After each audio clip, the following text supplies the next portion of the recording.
You're listening to a Mamma Mia podcast. Mamma Mia acknowledges the traditional owners of land and waters that this podcast is recorded on.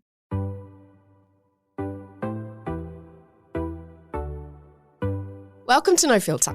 I'm Mia Friedman, and a couple of weeks ago, I saw a headline on a gossip site. You might have also seen it, and it made me so angry that I posted about it. The headline was, Pip Edwards' revenge body. P.E Nation founder shows off her incredibly toned physique in a skimpy bikini. Now, Pip Edwards, as the headline said, is the co-founder, actually, of an incredibly successful business called P.E Nation.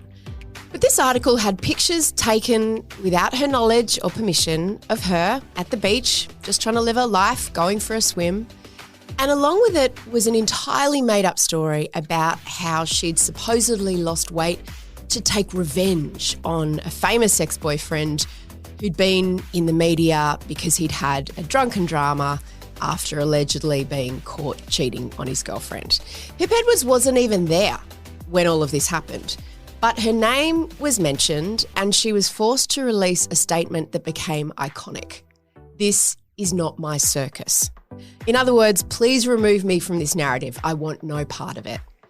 And yet, this gossip site, and many others, managed to reduce an independent, self-made businesswoman who has had enormous success and is so many things, including being a single mother of a teenage son and a business owner and an icon in the fashion industry and a trailblazer. They managed to reduce her into an accessory. And the idea that her body was somehow changed or modified in response to the drama in an ex-boyfriend's life struck me as just so deeply unfair. So I posted about it. People left a comment on my post and we started talking.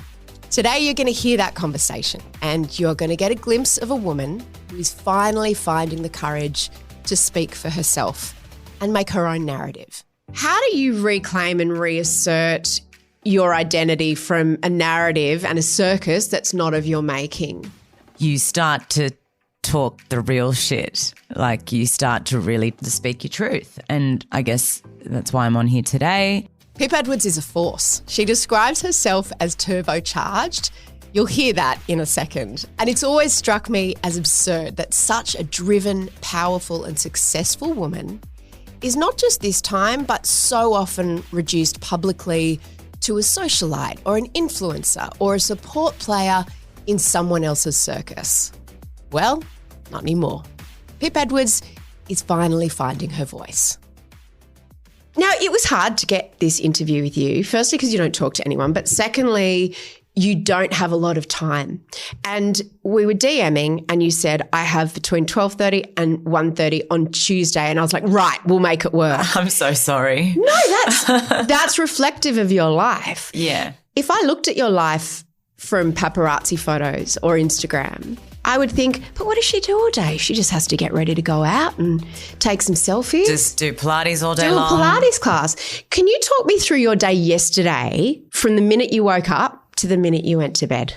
Yeah, so woke up, my son was sick, had to deal with a mountain of homework to do that he hadn't done. And is he HSC this year? He's in year 11. He's fatigued. He plays a lot of basketball. So, just that was a bit of a spanner in the morning. I then go to Pilates, which is my Monday, Tuesday, Wednesday routine. Mm-hmm. And that is my only hour to myself where I can actually distract my mind and focus on my body. So that's awesome. You go out to a class. A studio. Fluid form. And I've been going to her for 7 years now, one-on-one. Like it's quite intense, but it's really good. And I broke a sweat there, which was great. And then I get into the office and yesterday I had a photo shoot. I started off with a photo shoot and then I went into a product meeting. What was the photo shoot for? Was it for media or was it for something to do? No, it was for me. It was a media photo shoot around my profile. Okay. For a certain lift out coming. Understand? So similar to this, it's like as the face of a brand, as a high-profile personality in the face of a company, you have to do media. That's part of your job. Media shot, especially when it comes around, I would guess, post the Stella, coming out of that, like there's a lot more of that. Yeah, so I had the media photo shoot, then I had regular product meetings every day. So what's a product meeting? Well, that's sit down with the design team, with the product team. I'm going to talk a bit of internal language, but we're selling in Q4. We've just finished selling in Q4 this year. We're about to sell in Q1 next year, so Jan, Feb, March, and then we've just finished designing Q2 next year, and we're starting to design Q3 next year, which is July, August, September. So we've just got to, you analyze the data, you've got to keep bringing that back and reviewing and changing. So I love to hold their hand through that process, and so I'm quite involved in the trenches there. So that's a product meeting. How many people work for you? 50-ish. Yeah. And what kinds of things do they do? It's a full setup. We've got, HR, logistics, finance, marketing, sales, online, digital marketing, design, product development. I mean, it's a fully functioning masterpiece. And your role what is your title? Creative director. And what does that mean? What do you do? I think I set the vision, the energy across the business, but I think if we were to split, Claire and I split and we divide and conquer. So Claire's got more of a skill set around product and technicality around product, whereas I come from merching, like planning stories, color, creative design styling, but visionary across. Marketing. Yeah. And then I just go on and then I go on. So Claire would start the product up front. We start together with the creative brief. Then she goes into actually doing the technical stuff with her team while I'm prepping all the other stuff with the marketing, sales, online. Yeah. Okay, so you've got meetings in the middle of the day with the product team. Then what do you do? Well, Mondays tend to be a little bit more fluid because Tuesdays is the big trade day. So what does that mean? Tuesdays, like we, analyze the week's trade from D2C to marketing. What's the online DTC? Is it what's it called? DTC, direct to consumer. So we analyze that from all those angles, and then so you look at all the numbers on Tuesday, what you sold volumes, from the week before, products, print, like analyze it all from and do you see international, that by local, store, by outlet? We look at it by store, by outlet. We even look at it by retailer, so wholesale, and then product level down to numbers, price point, markdown, current. That sounds quite boring. How? I fucking love it. Well, that's what's interesting. So that's my favourite bit, because I think my favourite part is seeing something turn or not work and then trying to understand why they're not, and then taking that feedback back to the design team and trying to still be disruptive in terms of design, but also the commercial lens, it's a business. So I want to ask you about that, but how many outlets is P.E Nation sold in? I think we have around 500 touch points, I think. So all the numbers and stuff come in on Tuesday. Yeah, just to wrap it up. They wrap it up on Monday to present Tuesday. What kinds of things might you learn out of that data? Well, that would change what you do moving forward? This is technically still Q1, so Q1's Jan, Feb, March. We've just wrapped up designing Q1, so I can impact next year's by little tweaks, but we're developing Q2, and so we're a year in advance in designing, but utilising all the information that's available to us today, and it can change and fluctuate, but you can start to pick up regular patterns if you're interested every day, which I am. A graphic might switch off, a colour might not work, not to bring it back, or do we change the Pantone colour? So you have those kinds of meetings? All the time. Yeah. But we're really working towards this just collaborative across department, because there is a lot of information that we need. So we have those meetings all the time involving head of sales, head of product, design and marketing to kind of be as robust as you can. Are there some times when you get feedback that it's like you really wanted something to work and it didn't? Like, of course. What are some times where there are some things I would call that like a loss leader? So there's things that are commercially, you look at it and you're like, no brainer, money in the bank kind of. What would be an example of that? Black leggings. Black leggings or leopard, right? That's a no brainer. But then there'd be like a more forward, like panelled, maybe, a little bit more colour blocked, something that's a little bit wild. But I would say that's a brand piece, and I would put my foot down to have it, even though sales were like, nah, we're not going to get volume. I go, it doesn't matter if that's part of the story or a new way of styling it forward. We're doing it. Because you can't build a brand on black well, leggings. if you look at the history of sales in any brand over the last 20 years, I'll say the top 10 products would be black. So where's the colour in that? Like, and when I mean colour, where's the personality? Where's the brand? Yeah, right. Can you leave the office anytime you want? Do you know what's really funny? I'm sure I can. I don't. I ask permission because I don't know. That's a weird thing by me. Who do you ask? Everyone. I sometimes say to my team, I'm leaving now, like, because I'm a trained worker. That's how I've been brought up. I work my hours. How do you start a brand? Wow, shit. Do you know what? The brand, it's such an interesting thing when you are that person that goes on a limb to start a brand. It is personal. It's an energy, it's a feeling. And to create context and feeling around product isn't as easy as it looks.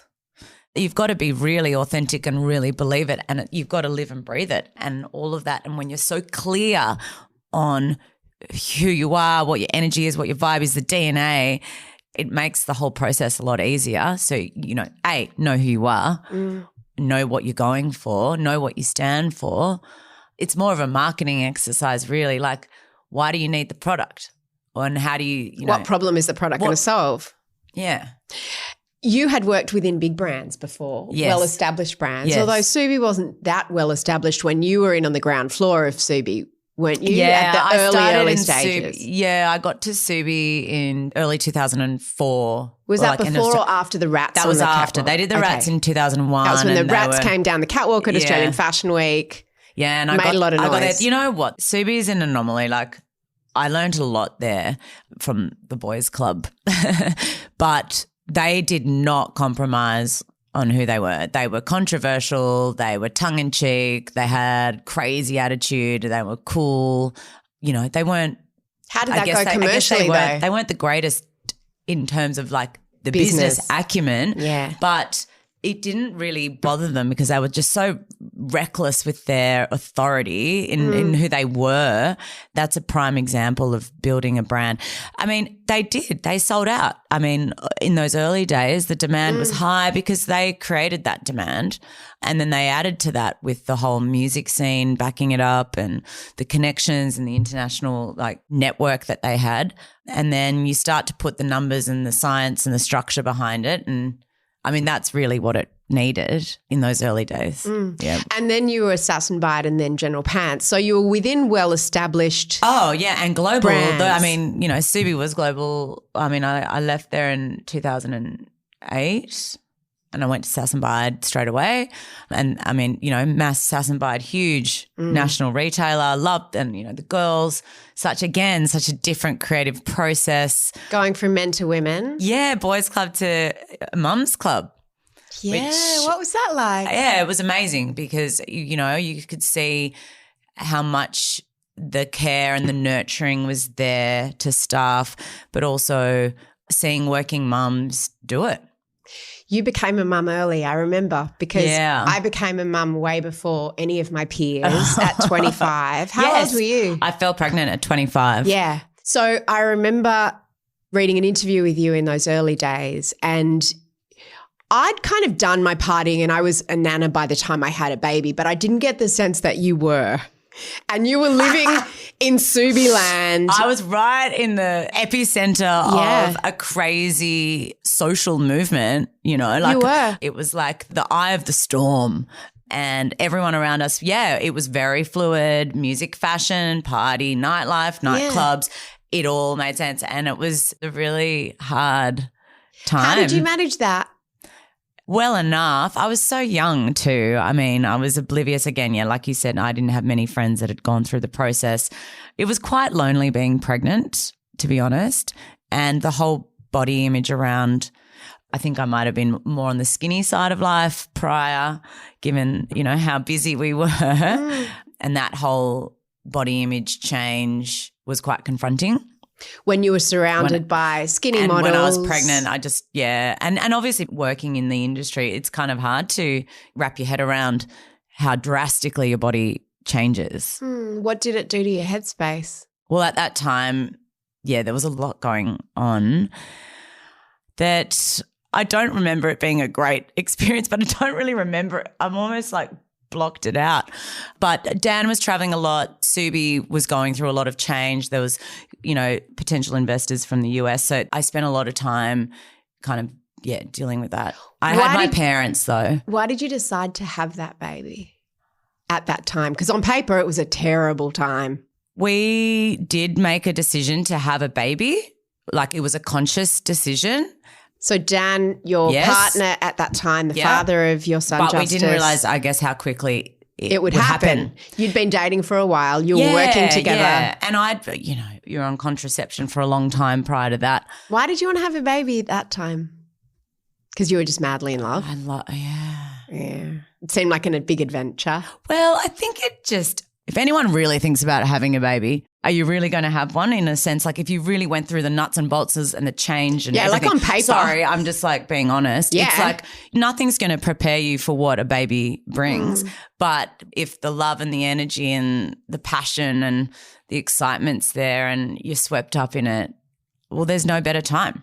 What did it do to your identity? Because I remember I was the editor of Cosmo at the time. Yeah, I was going to say you were at Cosmo. Yeah, and I didn't mention, obviously the people around me, I didn't hide that I had a baby, but I never wrote about it. So I was never publicly, back then before social media, you could do that. So when I think about it now, that's insane. I was the editor of Cosmo for 7 years. What a perfect platform to talk about it. Well, I wrote a column every month, but I didn't ever mention that I had a child. And at the time I told myself it was because I wanted him to have privacy. But I realise now it's my identity wasn't ready to kind of metabolize that idea of myself as a mother. Yeah. I mean, I'd never held a baby until I'd given birth to Justice. Same. So it was all very foreign. I mean, I was terrified to give him a bath. I didn't even know I didn't know what to do. But how was Dan? Was he into it? Oh, Dan was hands-on at the beginning. Yeah, no, he was a very excited, like he's a little bit more what's the word? I don't know. He can handle that kind of stuff. I was a bit freaked out. But honestly, having Justice at that time was a godsend for me. Why? Like at the time, there was a lot of adjusting. There was a lot of pressure. I mean, Dan and I split a year after the baby. You became a single mum. And I became a single mum. So that's a whole nother story. I remember reading an interview with you at one stage and you said something about your mum looked after Justice either on the weekend or during the week. I couldn't remember which during one. The week. I'm an only child, so my mum and dad were just so thrilled. So they like co-parented with you? Pretty much. I mean, I was still learning. In my mind, I was still a baby. I'd go to all the mothers groups and, all those things, and it'd be like I was quite significantly younger than a lot of the other mums. But at the time, I guess what I didn't realise was that Justice would become my stake in the ground. He would be the grounding force I needed because I lived such a whirlwind tornado kind of life. My general pace in life is turbo. He just brings it home, brings it in. And if I didn't have him, I don't think I would have connection to a greater purpose. I just wouldn't. Why? Well, he's made me find that in myself. Like the quiet balance, space? The balance, or the selflessness or the thought that, life is bigger than what is in front of you or what's, challenging you. He's the North Star for sure. So I know exactly what you mean because I remember feeling so relieved at the time, even though parts of it were hard, that I wasn't the centre of the universe anymore. Like there was a relief in that as well as a I don't discomfort. know if I had a relief at the time, but it's more of a hindsight. Yeah, Sorry, that's it's true. A hindsight relief. At the time, I mean, I have spoken, not obviously to people, a lot of people, but the pregnancy, it was really hard for me because it's just the sleep deprivation, the challenges around your body, all of that. And to be honest, I had to get back to work. And how was I going to manage? Because you had to earn money because you're a single mother. And how did you manage that? It was really hard. There was a lot of tears. There was a lot of leaning on my parents, definitely. For the first 8 years, there was a lot of adjustment. And I think that's what almost conditioned me into this multitasking turbo freak that I am. And when I mean freak is like I can manage a lot. I can juggle a lot of things in the air. And I think that's what kind of got me to do that. Yeah, having a child certainly makes you not waste time. No, you are absolutely time poor. And, you know, if you've got, like you said, if you've got bills to pay, there's a will, there's a way. I was literally fitting it in, hence even my schedule at the moment. I don't waste any time. I don't know whether that's good or bad because it is running on adrenaline. It's when you're at work, you feel like you're stealing time from your kid, and when you're with your kid, you feel like you're stealing time from work. And then you're at work and you still got to deal with your kids' admin and the school structure and the emails and this. And then when you're at home, when you need to focus on him and the homework, you still got to do the research, the this, the that. You know, so it's nonstop. I want to ask you about him growing up. Yes. Single mums and their sons, very special relationship. Oh, yeah. Did he have to be the parent sometimes? I will say I took a very different approach with parenting him to the way I was parented. No disrespect, mum or dad, but, you know, my parents, like iron fist, very strong people, had a very set way of how I was going to be brought up. It was academic. There were rules. And I abided by them. I had this moral compass towards my parents that, you know, required. You didn't question their authority. No, never questioned their authority, required their approval, still to this day. Probably something why I'm in therapy. But aren't we all? But Justice, because I had him so young, and I think my parents were quite old when they had me, so there is an age gap. There's a cultural gap and an age gap. I was always going to be a young mum, and Justice and we were going to teach each other along the way. And he 100%, I've been blessed with a kid that just has a knowing. He's sensitive. He's been here 1,000 times before, and he can just strip everything right back to what really counts. And he's phenomenal. His mindset is, literally, he gets up at 5 a.m. No, I have not told him to do any of this, by the way, but he gets up at 5 a.m, does his yoga, stretches, meditates, cold shower to the theme song of Rocky, goes to basketball makes his bed, then leaves. I'm just like, my room's a fucking it's been in a tornado. Like someone bring me a coffee. Tornado, literally. But I've never made my bed, by the way.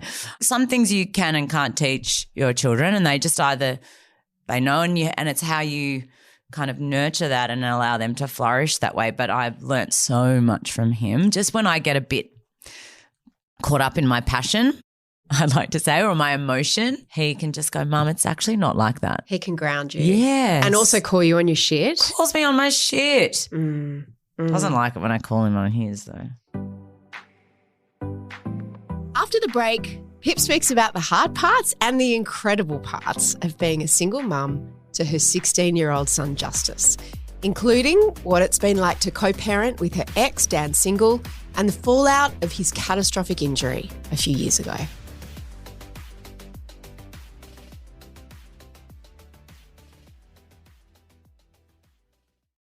One of the hardest times as a mother of a son is when they go into that tunnel, that teen tunnel, So I'm in that. Where they have to pull away, and if they don't, there's something not quite right if they haven't pulled away, because either it means they don't feel secure enough or there's something going on, but they need to, and you're not the moon and the stars anymore. Yeah, I'm in that. I'm in the middle of that. How are you handling it? Which has been really hard because I'm not good with one-word answers, and I'm a talker, and he's expecting me to ask him certain questions in a certain way, and I'm not doing it. And so we've had a bit of a breakthrough. Actually, on Sunday, I sent him openly, he wanted to go to see my therapist to start talking about some stuff, because I'm like, I really started this opening up and trying to process life too late in life, you know, and I need him. When did you start going to therapy? You know, maybe 12 years ago, but not intensely, and have tried different types of it. And right now I'm really in the zone, and I love where it's taking me and what I'm learning. But it's taking me to go through different types of therapy to find one that I know agrees with What have you me. found now? More energy-based therapy, like more NLP, neurolinguistics and stuff like that. That's how I talk. That's how I feel. That's where I operate my best. And I know that Justice is the same. So I've almost suggested him to go down that road. And he went for the first time on Sunday, and he was meant to only be there for an hour, and he was there for 2 hours, came home with a just absolute clarity, spirit, really was like wanting to get to the bottom of why he's finding himself in these mind ruts. Like you could just see him getting stuck in his head. And I was like, oh my God, I'm so happy that he wanted to do that, because his 25-year-old self or his 30-year-old self is just going to be so – and any woman that's out there is so fucking lucky to even have a relationship with my son. Do you know what I mean? Like, Yeah. you know? Do you find it's hard? People say, oh, you shouldn't be friends with your kids. You shouldn't try to be friends with your kids. I've always found that very difficult. Like, I just love talking to my kids. I love hanging out with my kids. Why? Why do people say that? Well, because it's that they've got friends. What you're meant to be is boundaries and like what's a dictator. good for them. And yeah, well, I guess, rules and boundaries, and sometimes, a friend might not necessarily point them in the right direction. They sometimes have to not like you. Do you find that hard? Yeah. Well, particularly as a single mum when there's not a second parent. For a long time, when in the early years, I guess, when Dan spent a lot of time overseas, I was pretty much trying to be that nurturing mum, but trying to be disciplinary and I was very physical, physical in the sense of like doing all the sport stuff, like trying to be like sporty for him. And then I found myself contradicting myself. So trying to put in these boundaries and then going, no, I can't do that to you kind of thing. So yeah, it's hard. But for me, you're living under the one roof. We're growing up together. I'm learning. He's learning. The dialogue is so open and honest. I wouldn't want it any other way. So, of course, he's my friend. Yeah. He's my bestest friend. He knows me best. And they get to like nearly 17 and it's like, he's my confidant. He's my roommate. He's my son. He's a great human. I love talking to him. I want him to talk more. I mean, yeah. There's no right or wrong, honestly. Does he have a relationship with his dad? Yeah, they have really lately in the last couple of years blossomed, and he does. He sees a lot of the beauty in his dad, which I think's great and wouldn't want it any other way. Tell me about co-parenting. You split up when Justice was one. You guys have been his parents, or you will always be his parents, but that you've done 16 years almost of co-parenting. Tell me what that's been like. As Dan's been married before, you've had other partners, different people have come in and out of your life. I don't know if Dan's had any more children, but how have you navigated the last 16 years as co-parents? Well, it's been his Justice is with me full time because Dan doesn't live in Sydney and he lived in America for a significant amount of time. And then post his accident, he came back to Australia and he lives in Byron. So I definitely do the school terms and all the admin around that and the structure. And that's why my mum and dad are so amazing with helping with keeping that on track because it's a lot. And then in the holidays, Dan will have a Justice half the time. So co-parenting in physical terms, maybe not so but co-parenting in... No, but co-parenting, I mean, in terms of not the logistics because he's been with you all his life, but, when there are big decisions to be made, you don't like... No, we do confer. There's been, of late there's been some where, I guess this move to send Justice to therapy was a big one and he was obviously all for it. But so it's understood between you that you take all the decisions. Not all, but definitely most of them happen under my watch for sure. But Dan's amazing in the sense that he's got quite a crazy spirit to him and he's enthusiastic and he's a big thinker. And I think he feels Justice with the hope of those dreams. I'm more of a realist. So I'm like, you can dream big because I'm a big dreamer, but we need to take actions and steps to get there to execute. That's the difference that Justice gets. The balance. Yeah. When you referred to Dan's accident, he fell out of a hotel balcony in Paris, did terrible damage, broke. Yeah, concertinaed his body. I think he died on impact. He was in a coma for 3 or 4 months over there, yeah. How did you manage that with Justice, and how old was Justice at the time? Justice was 11. It was an awful experience, especially because Justice and I were here and we couldn't get over there. And I think Justice is still, you know, processing what that means to him, which is also why the therapy was really important to go to. But yeah, I mean, it's not nice, and it's not nice thinking about how that impacts Justice, how that impacts Dan, and we're still dealing, I guess, with the effects of that too. Is he recovering? Yeah, I mean, he's fully walking and functioning, you know, but there's elements that are obvious, and, you know, there's physical elements, and it's still there, the remnants of it. Yeah. You talking about having to be Justice's mother and his father, and I've heard you talking about the masculine and the feminine in you, and in business, and, you know, when you're running a company, you have to be you don't have to be a man, but you have to be. Are in your masculine. You do not have a choice.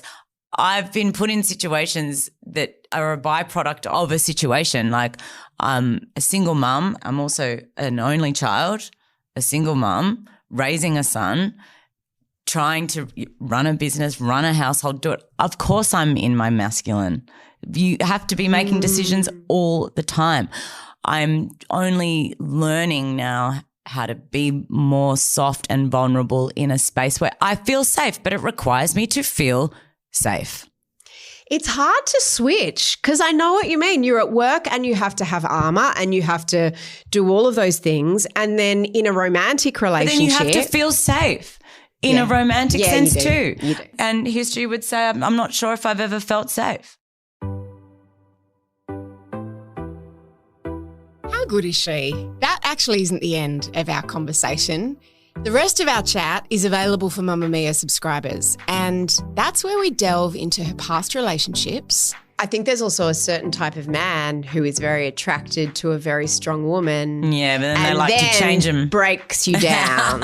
Her battle with early menopause and the effect on her fertility. No one is talking about the fact that all these situations and life choices of being fit and busy and running a business impacts your reproductive health. And being relentlessly pursued by the paparazzi. What does that feel like? I've worked out how to manage my Instagram posting to deflect them from where I am or what I'm doing, post later, post once I've left, all this. They still find me. I don't know how.